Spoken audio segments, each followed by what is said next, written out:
Welcome to the Non-Breaking Space Show from Austin, Texas. I'm the Internet's Christopher Schmidt. And on today's show, we welcome Lara Hogan. Lara is the author of the great book, Demystifying Public Speaking, published by A Book Apart. Before we get started, some things I'd like you to know. Make plans for CSS DevConf 2017 in New Orleans. Grab your tickets now and learn from Chris Coyer, Wes Boss, Mina Markham, Harry Roberts, Estelle Weil, and many, many more this October. Tickets are on sale at cssdevconf.com. The UX Design Newsletter is a weekly list of articles, tutorials, and inspiration handpicked by yours truly. Sign up at uxdesignnewsletter.com and have the best links of the week sent to your email. Speaking of email, set it and forget it with the Non-Breaking Space Show newsletter. So whenever there's a new show, it gets sent straight to your inbox. Sign up at newsletter.nonbreakingspace.tv. And of course, find show notes and links discussed in today's episode at nonbreakingspace.tv. Be sure to follow me on Twitter at Teleject, Teleject. As always, thank you for telling others about Non-Breaking Space. And now, on with the show.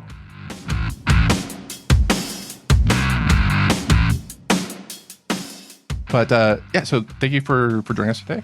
Really appreciate it. Yeah, thank you for having me. Yeah, this is great. I just want to say, your book, Book Apart does a lot of great books. Your book was the one I felt like just blew me away by how much information is on this one topic. And it's such a short book, and short book, because the book parts are usually kind of short, breezy books. Sometimes I think Zelman's actually talked about them being breezy, that you read them on an airplane trip. But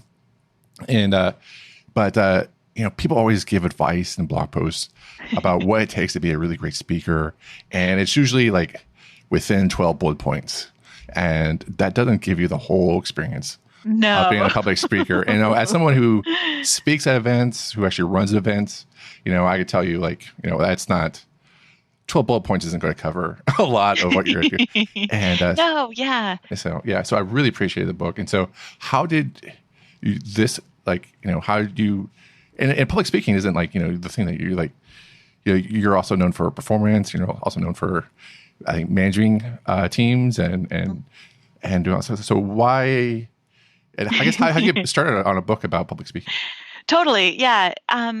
It's funny thinking about public speaking. I feel like what's out there most are rules. Rules of thumb. Mm-hmm. You shouldn't say or Mm-hmm. You shouldn't read from your notes. There's lists of rules out there about public speaking. And I just don't. I never really grokked why people share them so frequently. I think it's because rules help us feel safe, and it gives us a rubric to. It's almost like its own sense of control, right? Rules help us feel in control of things, and I just found that those rules didn't make any sense most of the time for a variety of reasons. Everybody is so different, and that means that everybody brings different fears and different strengths to something like public speaking. Mm-hmm. What makes one speaker nervous could make another speaker feel really relaxed. I love doing Q&A. Right. There's so many speakers who Q&A is just the worst possible thing. Worst possible part of giving a talk. Right. I like really not being able to see faces in the audience. I prefer a big sea of blank faces you can't actually make eye contact with. Some other speakers find that terrifying. It feels like a vast sea of overwhelming uncertainty. So everybody is different, which is why when I was reading how to be a good public speaker, tips on public speaking, I found that it was a really mix of things that do and don't work well for any one individual. And so I thought maybe I can provide something that gives people permission to think about what their own strengths are and what their fears are, and have some options and ways to navigate public speaking and getting on stage and decompressing after being on stage. That my goal was kind of to break down this idea that there are rules and instead offer a it's like a choose your own adventure, of getting prepared to get up on stage. Even if it's not a physical stage, I really wanted to write something that was applicable to anybody who had to say some prepared words in a moment, whether it's like a physical spotlight or just like you feel a spotlight. And I also really wanted to write something that included advice for people who are members of underrepresented groups in tech, because I think that a lot of the advice that's out there works really well for people with privilege, people who are white, people who are men. And I wanted to make sure that I wrote something that was well-rounded and included advice that would work for people with privilege and also people who are marginalized in some way, things to help keep them safe. There's a whole subset of fears out there that have to do with being a member of an underrepresented group in tech. So I wanted to make sure I covered that stuff as well. Right. Cool. Yeah, definitely. Yeah. And you cover like codes of conduct. Yeah. In there as well too. And it's so great that I think Q&As are just an awesome thing, and not many people can handle them very well because it's you come out there with a prepared presentation, right? And so that's your safety net, right? That's like, it even getting to a safety net, takes work and time, which we'll probably cover, later on. But Q&As are really awesome because even I remember watching C-SPAN a long time ago because I'm that boring. But like there's C-SPAN, like people, like elected officials won't go on C-SPAN, which is just like a call-in talk show where like people from all over just call and like ask a wide range of questions from smart to stupid, and elected officials just don't want to take that because they're afraid of saying something stupid, and that's like totally good. But like, well, you're a politician, but anyway, but even then, like that's a great fear, and so and I want to talk about the Q&As a little bit too, because like kind of put the cart before the horse a little bit, but it's just like because you get some great tips on how to handle Q&As, and one of the things you mentioned in the book was like the powerful breakthrough that you said that you had was like just learning to say I don't know. Oh, totally, and it helps. I mean, knowing how to say I don't know in like a not heavy and not sad way. It helps you not just when you're giving a talk, but like you never want to be that leader. You never want to be that staff engineer. You never want to be that person who's like, tries to make something up on the spot or tries to fake it when they're, it's like it's really powerful to know how to say I don't know in like a clear and understandable way. So I definitely, in the book, I address like different ways you could navigate that range from straight up saying that you don't know, but you can look it up later and you'll tweet about the answer later. Or just one of my favorite things in like a conference or event setting is to straight up ask the audience, oh yeah, hey, does anybody else in the audience know this answer? Cool, go talk to that person later. Yeah, that's a great way of doing it, because like that's one of the things I love doing is like saying you don't know, but then finding someone in the audience, and then maybe even like just what you don't know, what you don't want to happen is in like the next 5 minutes of them talking while you're on stage. Right. Yeah, I definitely tried to cover some of that stuff too, because I think that we've all been in the audience when someone raises their hand and says, this is more of a statement than a question, which is just the worst. And so I think that everybody in the audience knows who that person is, and you as a speaker still, you're still in charge of making sure that people walk away learning something. So even if you have to gracefully get them to stop talking, there are ways to do that, and there are ways to make sure that the audience still can learn something, and because you're in control of your ability to like communicate to them about that topic. Right. Cool. Yeah. So I guess now we should go back to starting a presentation. So now that we talked about the ending of Q&As, but so is it just something about our industry that people like why would someone need to feel the need to present a topic? I guess because that's like one of the big fears. Like I remember seeing a list of like, oh, here's the biggest fears people face. Buying a home, moving, and then like public speaking is in the list. I'm like, well, public speaking is number one, more than like spiders or death. Yeah, there was a study on American fears, and that, it's terrifying. Yeah, so why do people do it? It's funny. I've talked to a lot of people about not just why they do it, but why they don't do it. And I think that there's obviously a range of answers to both those questions. When I talk about this stuff, I want to make sure that I underscore that public speaking shouldn't need to be for everybody. It's not a thing that I think is crucial for every human to try out. I kind of view sharing information. You can speak about it, you can try to open source it, and you can write about it. Those are three huge ways that you can do it. There's different risks and different fears associated with each of those. And depending upon who you are, you may gravitate towards one or more of those. But in terms of like why you would choose speaking, I've seen it be really useful to people who want to like get some practice conquering their fears, certainly. But also, there's plenty of like really valid career reasons. Speaking for me got me both the last job I have and the next job that I'll have. And I think it's been really important as part of like shaping your career and being known for a topic and being able to talk about that topic and iterate on how you talk about that topic. Public speaking helps you do all those things. I think also just speaking, one, I think it's part of our industry is just to share knowledge.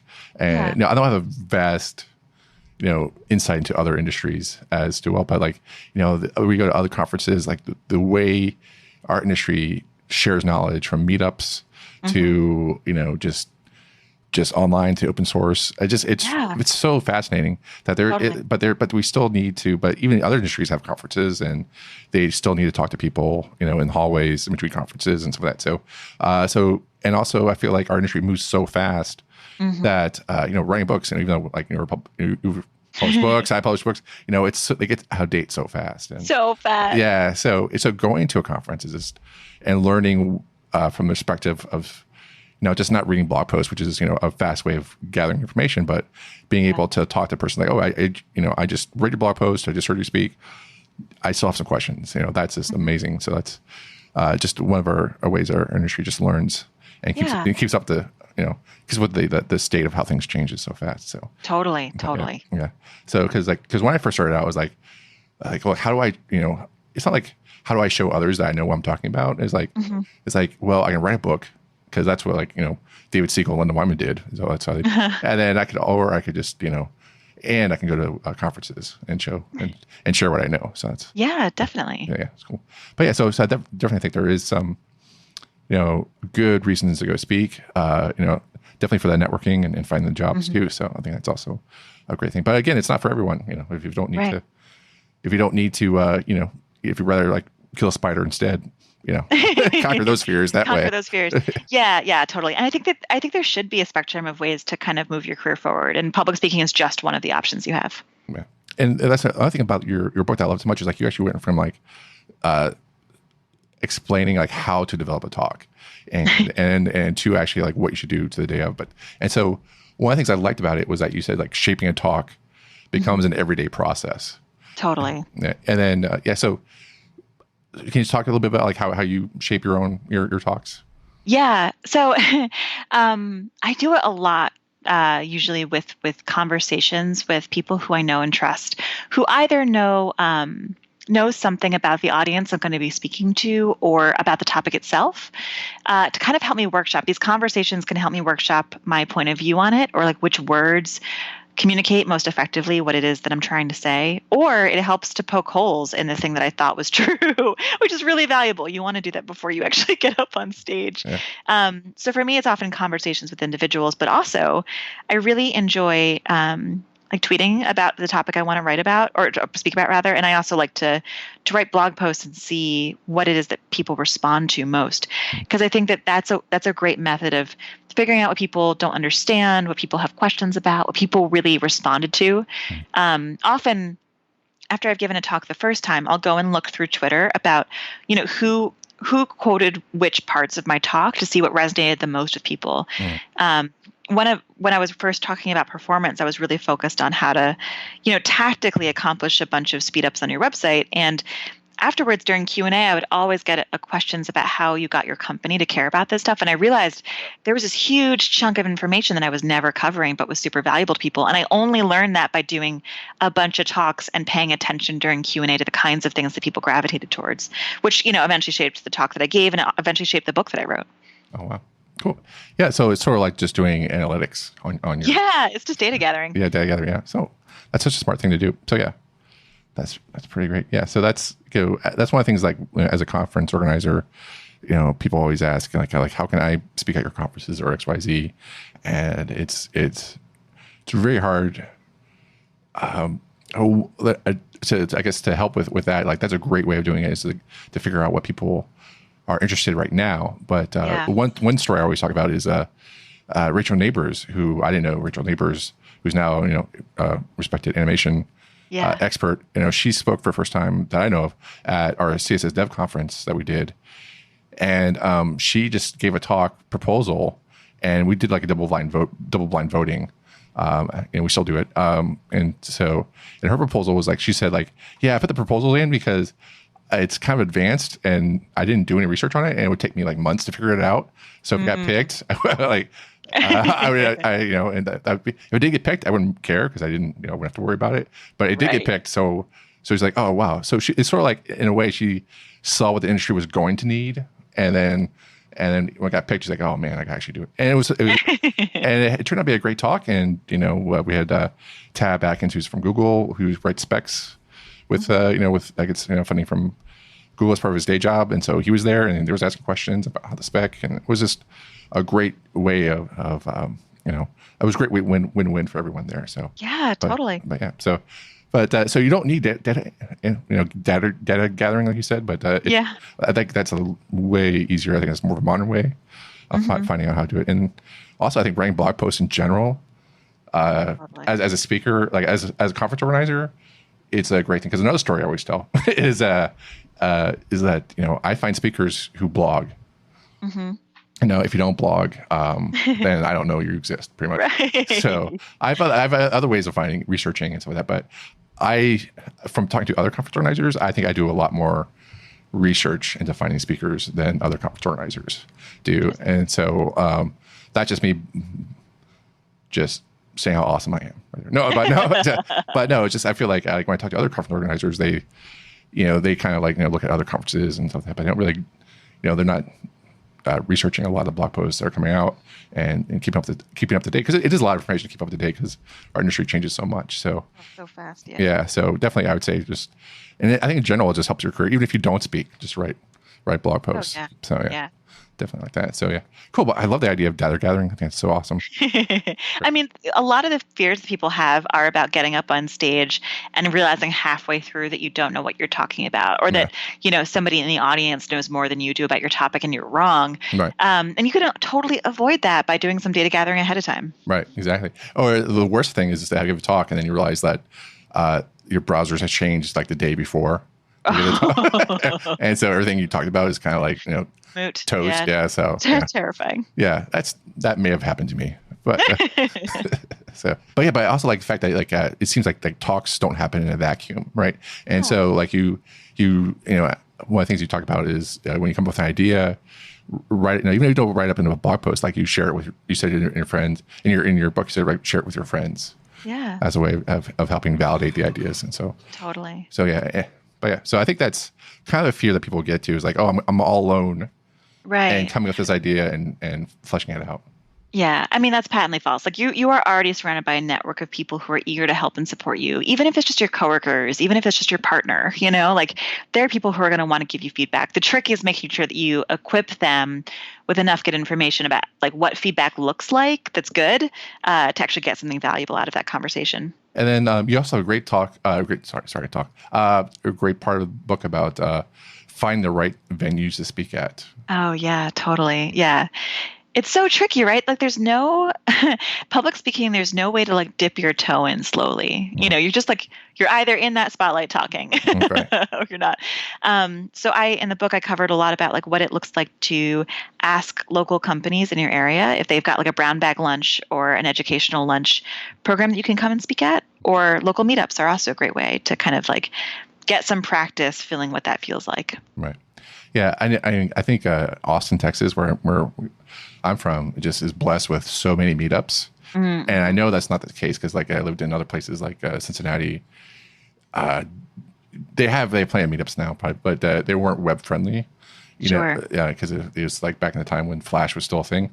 And Procter & Gamble owns pretty much Cincinnati. Procter & Gamble makes tons of products and brands, and so Flash is brand friendly. Yeah. So there wasn't many friendly places to go speak, but yeah. So I like the idea of asking local companies, to do brown bag. So lunch, and then trying to investigate and do the Google searches and stuff like that to find out. And so actually, I back when I was in Cincinnati, I found a meetup that was an hour away from town, and in Dayton, Ohio. And so I would actually went there and spoke at their meetup. One of the things I think I've learned very fast as a speaker was that, you know, you have to be very professional about what you do. Like, so if you say you're going to speak, just show up and be prepared to speak, you know, no matter what. Because like when I say I spoke at Dayton, Ohio, that sounds a lot better than the Panera Bread room that I actually spoke at, right? So with this projector that was 800 by 400 resolution. So I was like, oh, this is probably not the best place to show a page that's 900 to 1200 pixels wide on this projector. So, I mean, it's great experience, that stuff. I some of my favorite experiences are places that are like ill-equipped to have, because it teaches you how to like recover from technical foibles. And, you know, it's just, I once spoke at a small public library in New Jersey. And it was one of my favorite experiences because, like, you know, you really had to like make it work in a place that was not, you know, a large conference venue, and it was kind of fun, you know. Right. Yeah. So did you just have like major snafus there? Yeah, and just like, you know, I realized that having backup plans was a really smart idea in case your Mac laptop wasn't able to be connected to the projector. You know, it's like all that stuff, and yeah, it's funny. I think that a lot of like my early days of speaking in smaller venues or places that just, you know, don't have a lot of practice doing this stuff has reduced my fears so much about getting up on stage, because I know that I can recover if something strange goes wrong, even if it's technical. Right, and you see like recover like it's the end of the world, which is not. Like, if you may feel like that, like there's a 10,000 spiders coming at you, but no. But I feel like. We do, you know, online conferences as well as in-person conferences. And so I just feel like there's a lot more forgiveness, if you will. And the same with forgiveness is just like people totally understand when things break down in person than they do online. Because online they're waiting for things to happen, like bits and 1 to 0s across the screen. If the mic's not working, they can't see you or hear you or whatever. But if the mic's not on in person, they can totally see that you're there and things are being trying to be worked on. So I was recently attending an event in which Cory Doctorow interviewed Edward Snowden over Skype at the New York Public Library, and there were so many technical difficulties, and the whole audience was like so forgiving, and so it was like entertaining to watch Edward Snowden give basically remote tech support to okay, the mute button is up on the put the red button up there. It was incredible. Oh man, that's awesome. Yeah, celebrities, they're just like us. Oh man, but yeah, so like it just if you want to speak and you want to get really good practice, just realize that, you know, sometimes you're just gonna have a room, and that's about it. And so you might have a mic, you might have a projector, but I think that just makes it so much easier. So like I know some speakers, you know, back in the day when CD-ROMs were a thing, you know, that we have thumb drives now, but like he would not take his laptop with him. He would just make sure that he would burn his presentation to a CD or maybe have backups on another CD, but so that he wouldn't fidget with his slides up to the last minute. And also the fact that his computer might crash, whatever. So he made sure like he had his, you know, but on the flip side, like I'm pretty sure he also made arrangements to have someone else's laptop on the stage as well. But also if you do something like that as a conference organizer, this has happened to me. Someone showed up with just a thumb drive. And so I was just like, and where's your computer? Like, oh, I didn't bring one. I'm like, okay. Whoa. So did you tell me about this before? And so if you have any technical issues or concerns, please let the person running the event know up front. Totally. And like I find that the best conference organizers are the ones that let you know exactly what the setup is going to be like beforehand, as in like way in advance. You know what the if there are pictures of the venue and what the setup looks like beforehand, that's even better. Right. So do you feel like that's really good, or like how often do people do that, like in events that you deal with? You know, it really depends on the event. Some events definitely so an event apart events are so well run. I can't think of like an event that I've spoken at. Maybe Webstock was the only other one that was like as professionally well run. But yeah, they really have their act together. But in terms of just like giving, like letting you know what's expected of you, letting you know, and not just like on the day of, but also, you know, when's the happy hour and how much time should you be spending with attendees, and Right. where's your table going to be at lunch. It's all that stuff that it really helps equip speakers to do their best on the day of, because it reduces a lot of the uncertainty, I think. Okay. Yeah, that's cool. I'm taking notes as a conference organizer right now. It's like, I need to be better at this. But yeah, so do you have any, I guess, words of wisdom in general that you would, if someone's listening right now and they're like, they want to speak, other than buying your book, which I think your book is great. I think because I think there's some pros that are professional speakers that need to read your book. So that are out there. I think because I think you read the book, I think you're going to be one step up on the competition in terms of how to deliver a great presentation. So I think it was Leah Veru who once wrote about, what technical depth to give in your talk. And she wrote really well about, don't worry about dumbing it down too much, because if people walk in and they don't understand what it is that you're talking about, typically they'll blame themselves. Right. But if it seems too below you, they'll blame the speaker.